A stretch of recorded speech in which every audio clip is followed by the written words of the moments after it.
Tim Pool, of course, he's been lost in the wilderness. I think he's actually out of his home right now because he's, I think it was in the wake of the shooting, was it? Yeah, he fled to Florida. He fled to Florida. He's scared of hunting season. Yeah. And somehow, I don't know what's going on with the weather in Florida. Still exactly the same temperature as it was in West Virginia, apparently, based upon his dress. And that in Florida is hilarious. Do you think he has a beanie tan? Oh, my God. Oh, my God. But here he is trying to... Now, here's the interesting thing is that I think Tim Pool must have realized, like, his days of like fence sitting, it's not productive at this time. He may go back to it, but he is all out. And remember, this is a guy who for years was just frothing at the mouth for a civil war in the country. And he thinks he might get it, and he's excited about it. Been going on with these leftists. Alex Preddy, while it appears to have been, I don't want to call it an accident, but unfortunate circumstances. I don't think the guy was trying to murder or massacre anybody, but he certainly was prepared to. I think that's fair to say. What? I don't think he was there. Yeah, I mean, he was prepared to massacre people, and he's gonna. Who was he preparing to massacre?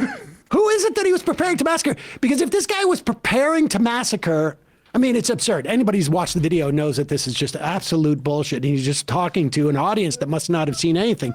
But if you were prepared to massacre whatever, presumably the ICE agents, why would you be sitting there with your phone when you could have easily massacred them from the distance? I would actually point people toward a different sort of preparation.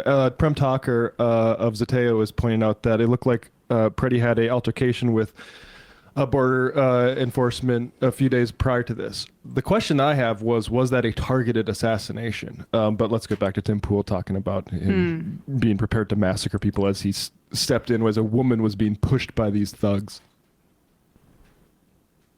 I don't want to call it an accident, but unfortunate circumstances. I don't think the guy was trying to murder or massacre anybody, but he certainly was prepared to. I think that's fair to say. I don't think he was there with the intent to. Look. Pause it for a second. He was not there with the intent to, but he was prepared to do it. What does that mean? What does that mean? Is he, I mean, because listen, I am totally in favor of outlawing people carrying guns. Yeah. But if carrying a gun to Tim Pool means you are prepared to massacre people, then we should really revisit this, and he should revisit his positions on it. Because someone should have mentioned to Kyle Rittenhouse. And that's what I was about to say. That's actually the definition of what Rittenhouse was there to do. Well, Rittenhouse maybe 100% had his gun out like cross this. State lines. Yeah, right. He was cross state lines, whatever. I mean, like he wasn't that far, but he went down to where the action was. This is a guy who's going around with his phone to record ICE. Go ahead. Cops, he's resisting arrest. It's not a protest. He showed up tracking on duty with an insurgent group. Okay, I got to make sure I clarify. Wait, pause it for 1 second. We got to go back because I must have missed something. An insurgent group? Tim doesn't know what it means to have friends or community. Yeah. So it's all going to be a paramilitary organization. Doesn't even know it's like Let's a just family. assume it was a group. Let's just assume it was a group. It's an insurgent group. It is now, you are actively involved in an insurgency if you are recording. These guys are not police officers. They have less jurisdiction than police officers. That is simply the fact. But is he suggesting that if you record police officers, you're an insurgent? This is about the signal chats. This is about if Americans track what feds are doing in their communities, that is actually insurgency. Well, I mean, this is anti-free but speech. to the point, but what you're saying about the signal chats, that's because the FBI was announced this morning, Kash Patel, they're looking into the signal chats for Minneapolis organizers who were resisting Kash ICE. Patel admitted that was prompted by some chud online. So let me just get this straight. This guy who took millions of dollars, supposedly unknowingly, from a foreign government, is now claiming that other people, because they use Signal or they videotape ICE militia, they're insurgents? At the Rumble Studios. Okay, I'm just curious. Okay. tracking on duty with an insurgent group. Okay, I got to make sure I clarify this because this is important for people to understand. Preddy was reportedly part of a paramilitary group organized by activists as well as Democrats in the state government and potentially law enforcement. They had shift duty. They had shift. It's not an exaggeration. We've learned all this from the signal releases. They would go on duty patrolling districts. So what we've learned is Of that their this city. guy, Of their city with their phones and their like. Yeah, they were on community patrol. Yeah. Hey, did this guy want Curtis Sliwa to win? Because you will not believe what Curtis Sliwa was doing for the past 60 years with the Guardian Angels. Maybe if everybody didn't hate you in West Virginia, you could have some patrols keep. I know, he wouldn't know anything about going you outside. think- He's so pale, dude. He's in Florida. Do you think, and we would have to go back, when that guy Zimmerman killed, was it Trayvon? George Martin? Zimmerman Martin. and Trayvon Martin. Yes. Yeah. That's what Zimmerman was doing. Yep. Actually doing. Preddy was not going around, if he was part of an organized resistance to ICE to protect the community, he wasn't going around with the weapon to do it. If you were going around with the weapon to do it, you would have the weapon out. Right. And in the Zimmerman case, he killed a young boy as a community patroller, and they defend him. But in this instance, of course, when the ICE agent does it, they're all for it. And they had shifts. Yeah. They had shifts. I know. You know what? I remember when I was part of a paramilitary called the Park Slope Co-op.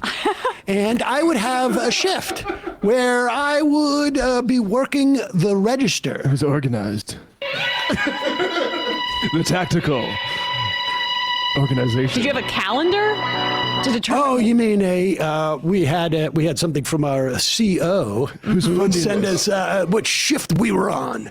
Who's funding this? From Commander X would send us what time the shift begins. Also, I remember Tim Pool's take on George Zimmerman. He was just anxious to point out that George Zimmerman was not a white guy, so that it couldn't have been racist. Yeah. presumably on the ground, on duty with a paramilitary group to obstruct ICE enforcement. Now, I'm not saying he was going there to kill anybody, but he was armed and he brought an additional magazine, meaning this guy is part of a paramilitary group. Leftists have engaged in... Pause it for a second. That's So wait a what second, that let me be means. clear. If second you carry magazine. an extra magazine in your holster, which apparently, as far as I can tell, seems to be pretty regular practice, you're part of a paramilitary. And the feds can shoot you. Okay. So, yeah. Long story short, I don't think he's trying to kill anybody.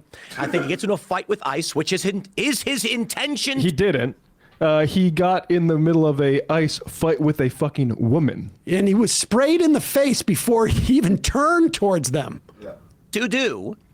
In the scuffle, they see he's armed. Agent disarms him. Something happens, accidental discharge. You hear gun, gun, gun. And then what happens? Well, dude was holding in his hand his phone like this. He's Oh turning my around. God, are you kidding me? Agent, He does the same thing. I mean, this happens all the time. Not all the time, but it happens frequently enough. Those shootings are rare. CBP agent sees a guy All holding... right, so we're going to skip a little bit ahead. If you see what he's doing here, we got to get to this next part where he gets on Trump for backing down. So let's see here. I wonder if he jumped the gun on this. Here we go. that way. We don't know for sure. It may not be an unconditional surrender, but I mean, Minnesota Star Tribune's framing it that way. Gavin Newsom, the left, they're cheering. They're saying, take a bow. We've won. Trump is Buchanan. He's not Lincoln.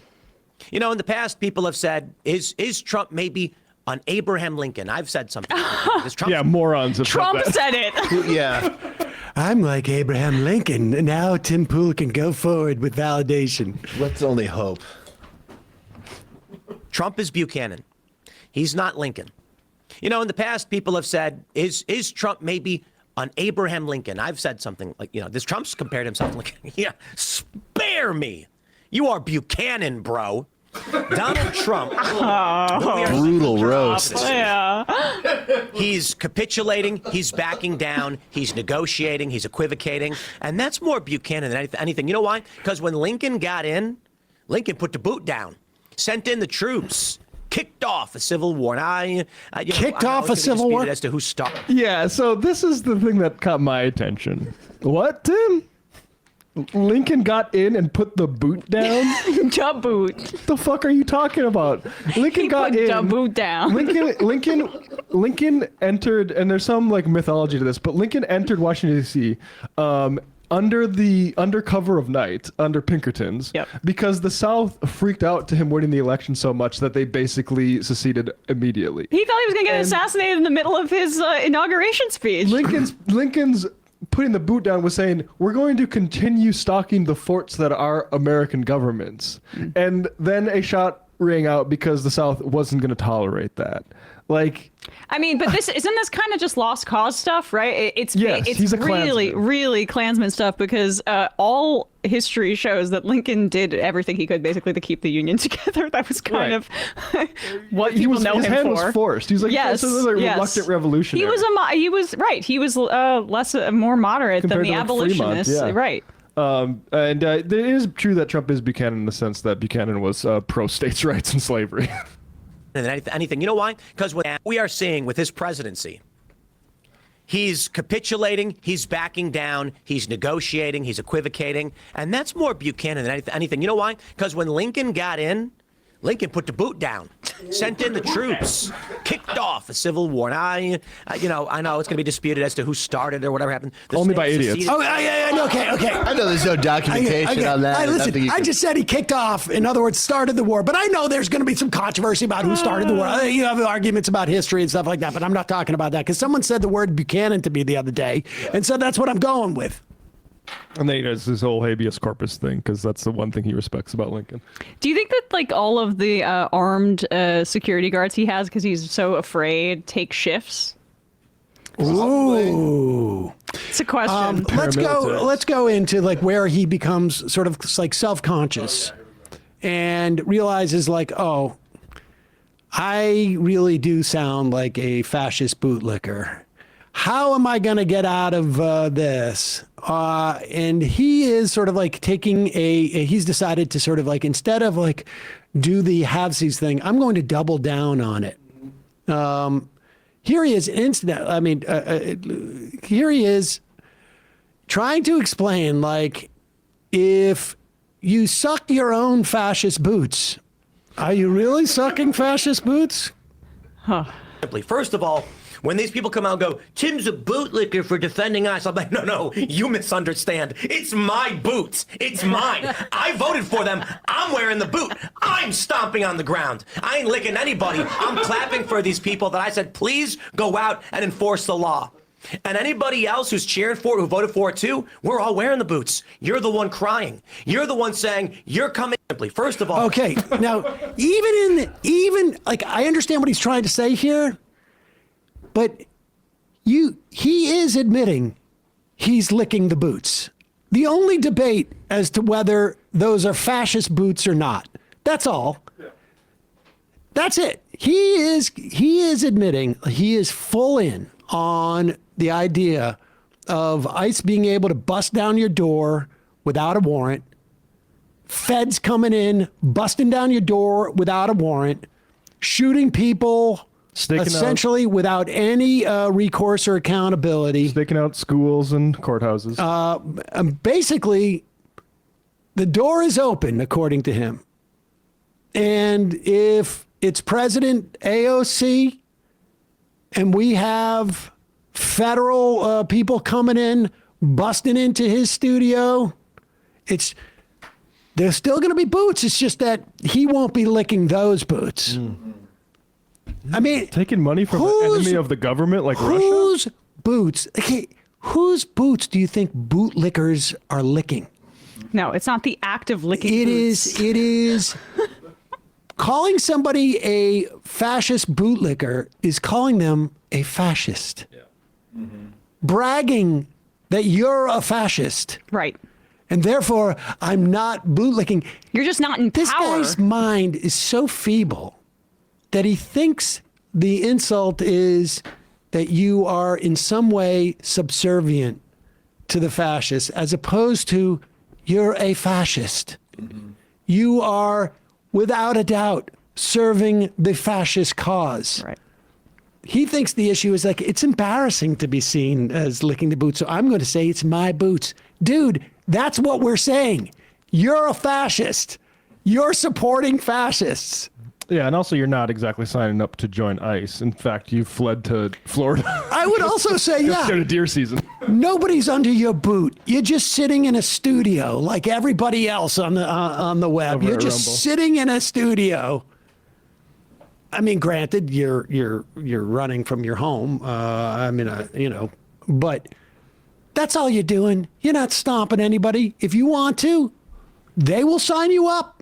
They'll give you a $50,000 bonus.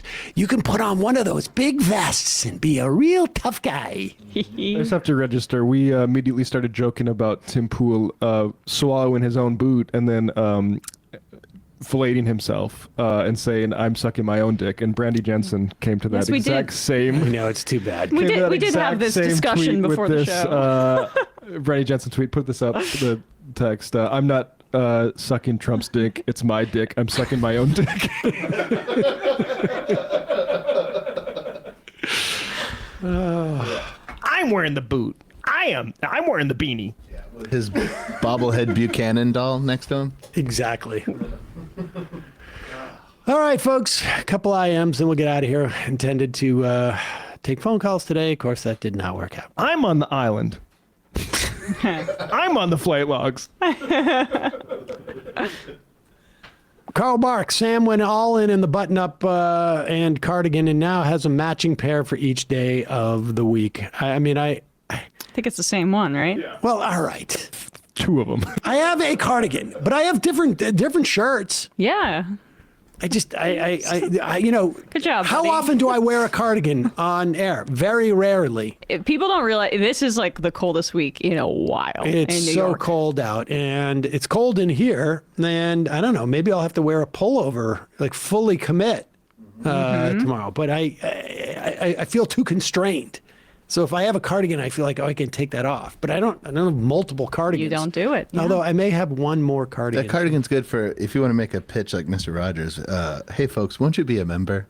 Oh. Yeah, wouldn't that look nice? That would actually, I got to record something like that. Won't you be a member? Join the Majority Report. Oh, I got to put on. I've been wearing like big rubber boots coming in for work because it's so slushy. Yeah. And I put on my sneakers just like Every morning I watch Sam come in with his in his cardigan and cardigan change and his put shoes. my shoes on. Hi, Brian.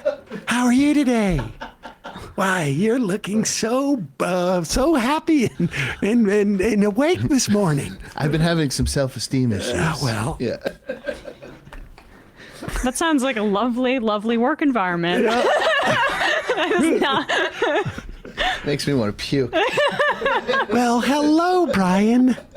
Hey, folks, don't forget to hit the subscribe button and check out our daily show. We do it every day at 12 p.m. Eastern for about 2.5 hours. We even take phone calls. You should check that out.